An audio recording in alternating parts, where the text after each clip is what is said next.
Hi guys, and welcome to another video. And this video is going to be about sleeping patterns.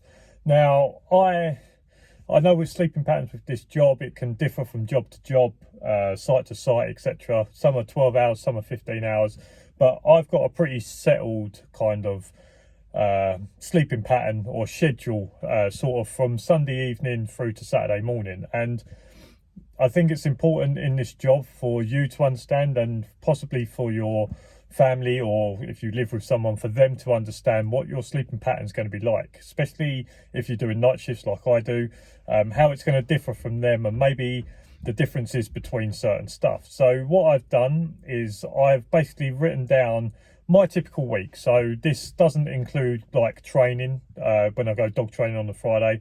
This is just a pretty standard week for me. How much sleep I'm going to get, sort of how much free time, and all that sort of stuff. So, and I'm comparing it to the fiance's 8:30 till 5 p.m. kind of work shift. So she works from 8:30 till 5. I obviously have night work shift, and just seeing the differences in between the types of sleeping pattern you'll get, how someone can be quite steady compared to someone that's going to be a bit all over the place.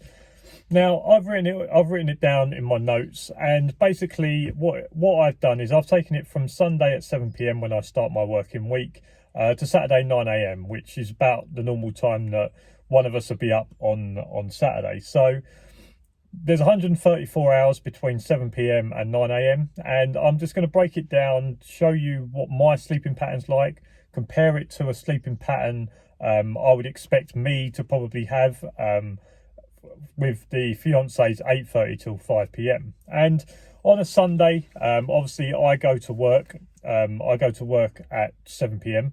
So that night I have 0 hours sleep. So I've done my sleeping sort of Sunday in the morning and maybe into the lunchtime.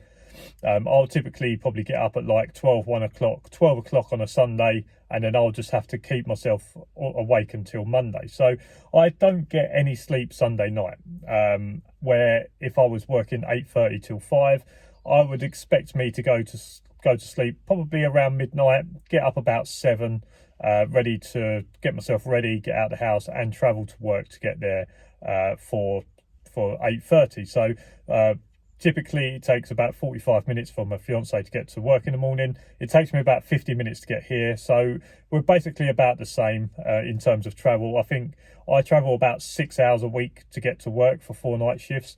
She travels about 6.5 hours for her 5-day shifts. So typically I would expect me to get maybe midnight till 7. So 7 hours on the Sunday night compared to my 0. Now Monday is where I finish shift and I have a 15-hour shift afterwards, so I have to be back here for about 4:30. So typically I will get home and maybe get to sleep maybe about 8:30. I'd say that is about an average, about 8:30. And I need to be up at 2. So I typically get about 5.5 hours sleep on a Monday, and then I have to go again for work. Where I would typically imagine myself on a Monday night to maybe be asleep by maybe like 11:30, ready to get up for 7 o'clock the next day to go to work. So on that day, I get 5.5 hours sleep. I'd expect me in an office job to maybe get nearer to about 7.5. Tuesday is exactly the same for me, so another 5.5 hours of sleep. Again, typically I would expect me to get about 7.5. On a Wednesday it changes because it's a night off, so I would normally finish at maybe like I'll get home and maybe asleep by about 9 a.m, but I sleep until about 4. I've got a 4 o'clock alarm, so there's 7 hours, and then I can then go into my sort of evening off. So although it's a day off, I obviously sleep till about 4, so the day's gone. But then obviously I have the evening where you'll see me do lives and I'll go football training as well. I would typically probably expect again about 11:30, 12 o'clock. I've put 7 hours for the fiance because it's my night off. She might stay a little bit later so that we can sort of spend a bit of time together. But again, you're talking about 7.5 hours. And then I will probably, because it's my night off and I'm on the sort of night work sleeping pattern, I can probably get myself back to sleep maybe about 3 a.m. and then I will sleep until about midday. So I actually get 9 hours on a Wednesday night. where I'd expect the fiance to probably, like I say, she gets her 7 hours, but then I sort of sleep from 3 a.m. to midday, and then that's me done until the next morning. The fiance is going to get her, or I would expect myself to get the 11:30 till 7 on a sort of a Wednesday night, and then sort of Friday I would expect. I'd expect myself to get, again, be home for 9 a.m, sleep till about 4, get myself ready for when the fiance comes back, and then I will probably get myself to sleep about 3 a.m. Saturday morning, all the way round until 9 a.m. Saturday. So I get 13 hours sleep, but that's broken up into 6 hours during the day, 7 hours during the day and 6 hours during the night, where my fiance, she can come home, because it's a weekend, you get a lay in, maybe be asleep by sort of 11, 12 again, and sleep till sort of 9 a.m. So as you can see, where I'm sort of 0, 5.5, 5.5, 7, 9, 13, you can see that there's big jumps between sort of the 5.5 and the 9, or the 5.5 and the 13, where if in an office job, you can have the typical 7, 7.5, 7.5, 7.5, 7.5, and then maybe 10 for a lay-in on a Saturday. So you can see how the sleeping patterns can differ. Obviously, they differ, even those ones sleeping during the day and one sleeping during the night. So I just quickly worked out. So I get roughly about 40 hours of sleep per week, which equates to about 6.5 hours a night or a day, depends on which way you look at it. But obviously mine goes from 0 to 13, where in an office job, I would expect myself to get about 46.5 hours. So that's about 7 hours, 45 minutes.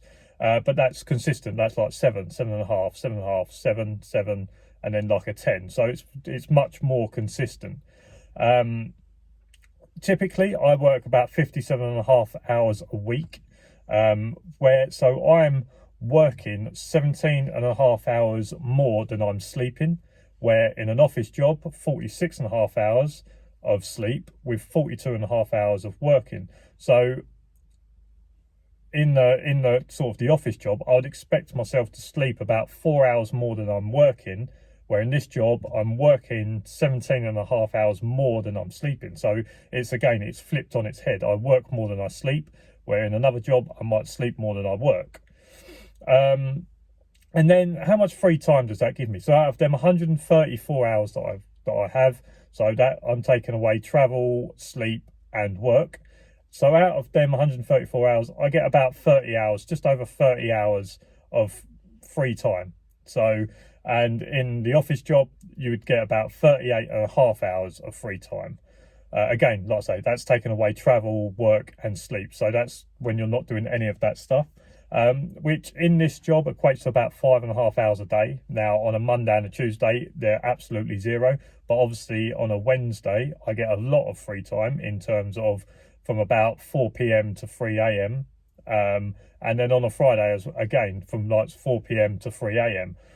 But so obviously a lot of my free time is in the evenings, when most people are relaxing or most people are doing some stuff, where again with the free time of sort of office hours, you're looking between sort of 5:30 until 11 p.m.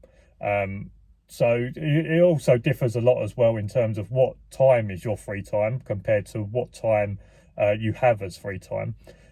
So again, like I say, I get about 5.5 hours per day on an average, but obviously some are a lot more than others, where typically in an office job, I'd expect myself to have about 7 hours of free time per day.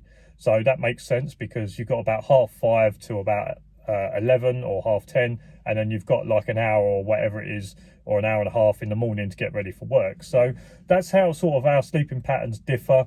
Like I say, I think the biggest thing there is that I work a lot more hours than I sleep, where in an office job I would sleep a little bit more than I would actually work.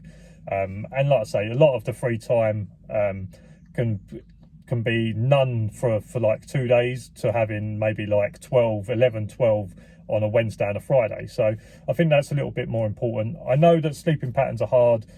when someone's working nights, someone's working days. And I think when you first come into this job, it's a conversation that you have to have, and I think it's a conversation that you and your partner, or you and the person that you live with, have to get down and say, right, well, this is what my schedule's going to be.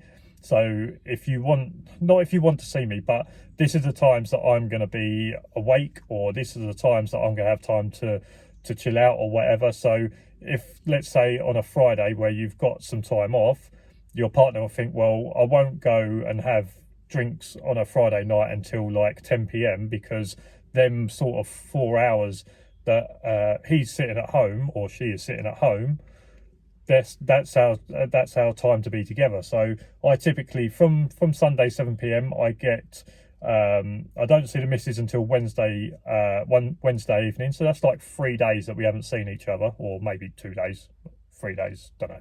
So it's typically from Sunday 7 p.m. to Wednesday 6 p.m. we haven't seen each other. We've obviously maybe had phone calls or whatever, we've been in contact, but we haven't physically seen each other for like 3 days. And then we see each other Wednesday evening, obviously spend Wednesday night together, and then she goes to work Thursday. I'm gone by the time she gets back, and then the next time I'll see her is sort of 6 p.m. Friday. So I see from 7 p.m. on Sunday, I'll see her from 6 p.m. on Wednesday for like a night, and Friday from 6 p.m. until I go to work on the Sunday. So, like I say, it can be a bit difficult, and I think it's a conversation you need to have. And if you are going into this, you need to make sure your partner is going to be aware that you're not going to be around a lot. I think there has been times where people have struggled, where this is a great job for someone to be in, but you have to understand that it's not always a great job for the person you live with for you to be in. So, like I say, I just wanted to have my little say on sort of sleeping patterns, things like that. That's a typical week for me, compared to what I'd expect myself to have a typical week with an 8:30 to 5 p.m. It is hard. Make sure if you're getting into this industry, you have a conversation with the person you live with and make sure they understand. And like I say, that's what it is for me. But I wouldn't do it any other way. I enjoy the job. And for those, one last thing, for those people saying, well, you work 15 hours, so you have less time. In terms of earning the same money, because I work 4 nights, in order to earn the same money on 12-hour shifts, yes, you get more time off during the day when your partner is at work, possibly, but then I would have to work the extra night. So because I do 12.5-hour shift and 3 15-hour shifts, I work 4 nights, where if I was working 12-hour shifts, I would need to do 5 12-hour shifts to get 60 hours. So actually, although I'd have more time during the day on 12-hour shifts, I'd actually take another night off, because I would have to work that in order to get to about the same amount of hours. So if you like this video, make sure you give it a thumbs up. Subscribe down below for loads more videos. If you've got anything, make sure you comment down below. And as for now, I'll see you again next week. Cheers for watching. See you later.